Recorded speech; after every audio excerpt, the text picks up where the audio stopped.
Okay, today I'm going to show you how to laminate some fabric.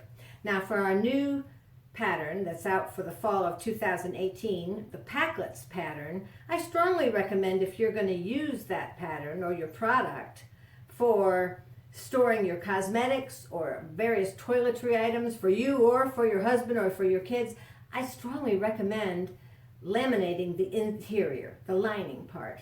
And the reason is, everybody knows, sometimes you get minor spills, little leaks, and this way the interior of your packlet won't be sucking up all that liquid, staining it, and making you feel like you've got to make another one. This way, if the interior is laminated, pretty much you should be able to wipe that clean.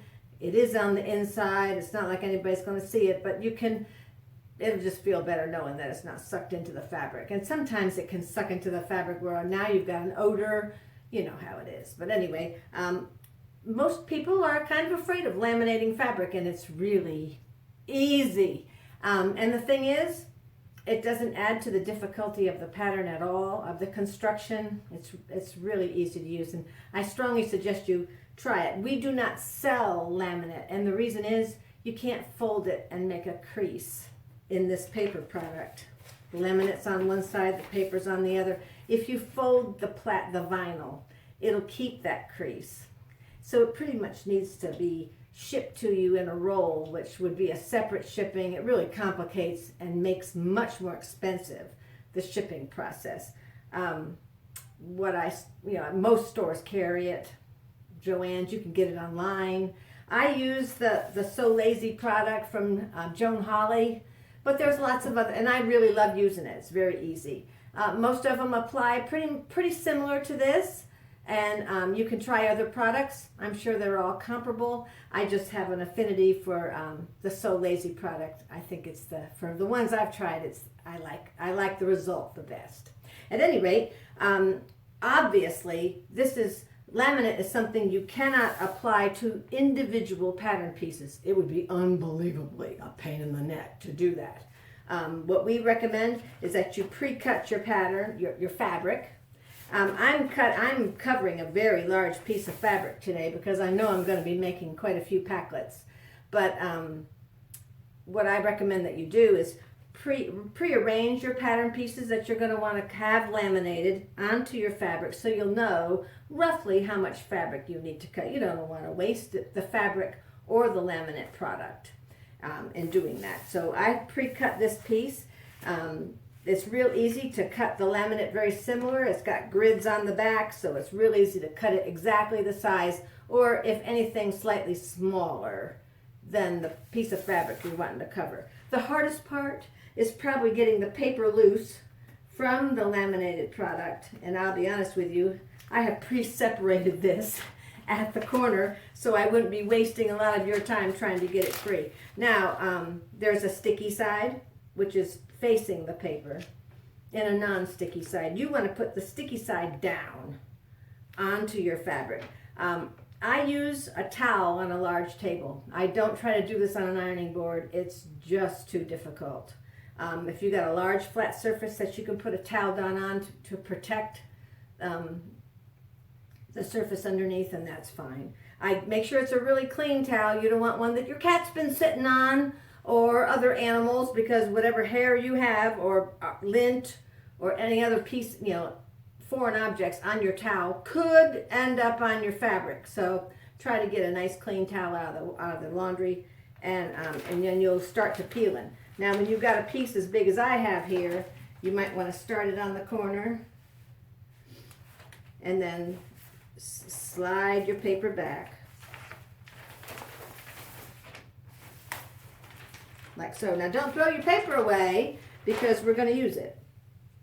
And I don't even recommend throwing the paper away after this is all fused in place, because you never know, you might want to give a little touch up. You really can't, once the laminate's on your fabric, you got to be careful about, you can't put a hot iron on it anymore.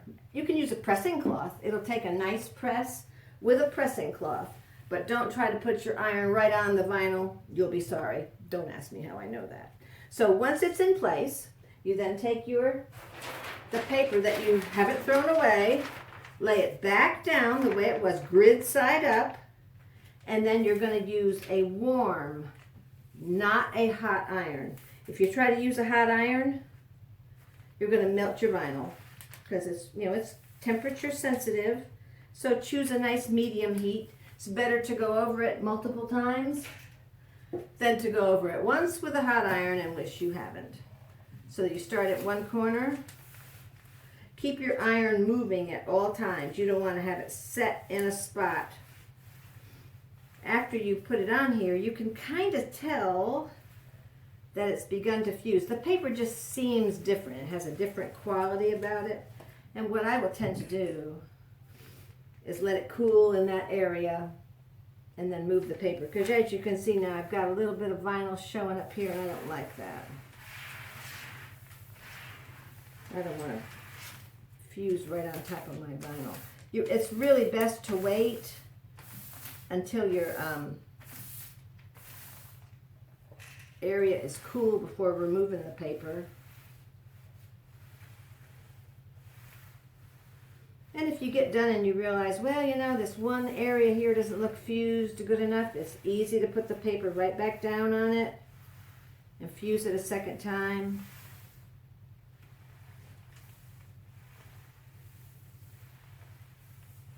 And when you're done, you'll have a nice shiny surface that's water repellent, not waterproof, mind you. I really see no need in having a waterproof interior for the Packlets.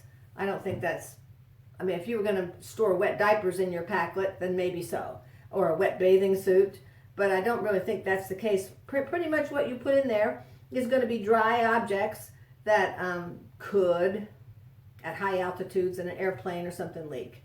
And you just want to prevent that small amount of leakage from sucking up into your thing. You want to be able to wipe it out with a Kleenex or a Scott towel. Once this is done, you'll find that you have a nice shiny surface. This looks fused just fine. I might want to hit it a little bit right there.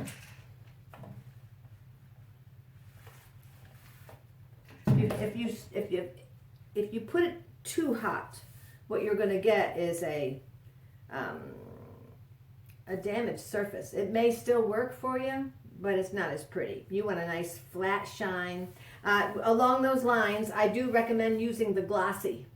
I have tried using the matte finish on some of these products, and I find it much more difficult to work with. Number one, it's sticky going through the feed dogs on your machine. That's not fun. And number two, I just don't think it's as pliable. And you want I think the laminate, once it's on, the glossy anyway, the fabric still maintains its fluidity. It's much easier to work with than the matte. I think this whole section right here, for whatever reason, needs another hit. And now you can go ahead and pin once you get the paper removed, and again, don't throw it out, just in case you might find a little section later on that needs another hit from the iron. Now you can go ahead and cut out your pieces just like you thought. Be careful if you have anything left over. Be careful about storing it folded. Again, once it takes a corner or a press or a fold, it's pretty much going to keep that. So if, like in my case, I've made some extra, and when I'm done, I'm going to roll it up and keep it from being folded along the edge. So that's all there is to it, really. From now on, keep in mind that you have to be careful with using pins out into the area that's going to show. You can use it in the selvages. You can touch things up a little bit. And, if you've had a pinhole, I think on a lining of this particular project, I don't think pinholes are going to hurt you. If it bothers you, though, you can go back over it with a warm iron or along those with a paper or a pressing cloth, and many times those pinholes will self-heal. So I hope you have fun trying this product. I think you'll be really pleased with the results. It does not add to the difficulty of the construction at all, and I highly recommend it. So I'd love to see what you come up with. We love seeing pictures of what you do. And with that in mind, I'm going to keep on working, and I hope you do too.